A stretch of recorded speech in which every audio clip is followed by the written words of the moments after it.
नमस्कार, मी Surendra Mishra. Digras digital live मध्ये आपण सर्वांचं हार्दिक स्वागत करतो.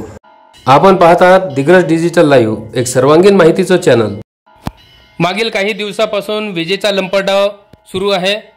शहरामध्ये वारंवार दर 5-10 मिनिटांना विद्युत पुरवठा खंडित झाल्यामुळे नागरिक त्रस्त झालेले आहेत. या संदर्भामध्ये जाब विचारण्यासाठी शिवसेना पदाधिकारी आज विद्युत कार्यालयामध्ये जाऊन पोहोचले आणि त्यांनी अधिकाऱ्यांशी चर्चा केली आणि ही समस्या लवकरात लवकर दूर करावी अशी मागणी त्यांनी केलेली आहे. मागील काही दिवसापासून दिग्रस शहरात विजेचा लपंडाव सुरू आहे. दर 5-10 मिनिटांनी वीज जात आहे. अशासारखे अनेक प्रॉब्लेम घेऊन आज या ठिकाणी आम्ही MSEBच्या डिव्हिजन ऑफिसला सन्माननीय भोयर साहेबांना या ठिकाणी भेटण्यासाठी आम्ही सगळे शिवसैनिक या ठिकाणी आलो आहोत.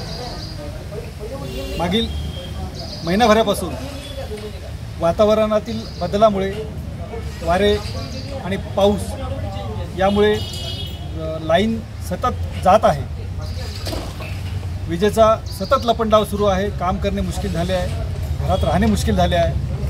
रात्री बेरात्री लाईन जात असल्यामुळे समस्त दिग्रसकर नागरिक हैराण परेशान आहेत आणि ह्या सगळ्या बाबीचा जाब विचारण्यासाठी आज आम्ही या ठिकाणी विद्युत मंडळाच्या कार्यालयात या ठिकाणी आलेलो आहोत.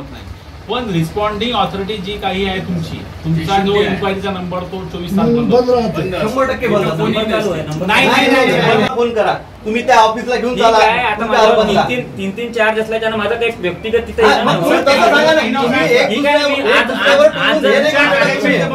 काहीच म्हणणं नाही.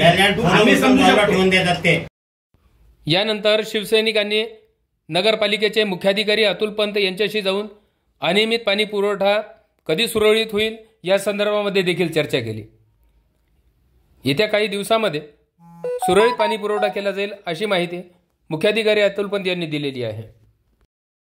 आपलं झालं कंप्लीट.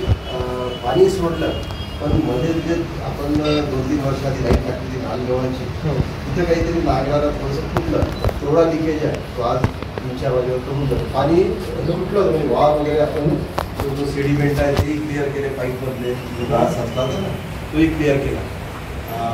वालही सोडलं. काही तांत्रिक अडचणी लवकरच दूर करून शहराला नियमित पाणी पुरवठा केला जाईल अशी माहिती यावेळेस मुख्याधिकारी आणि मुख्य प्रशासक अतुल पंत यांनी दिलेली आहे. अशाच विविध घडामोडीसाठी आमचं चॅनल पाहत राहा. चॅनल लाईक करा, शेअर करा, सबस्क्राईब करा, बेल आयकॉनचे बटन दाबायला विसरू नका.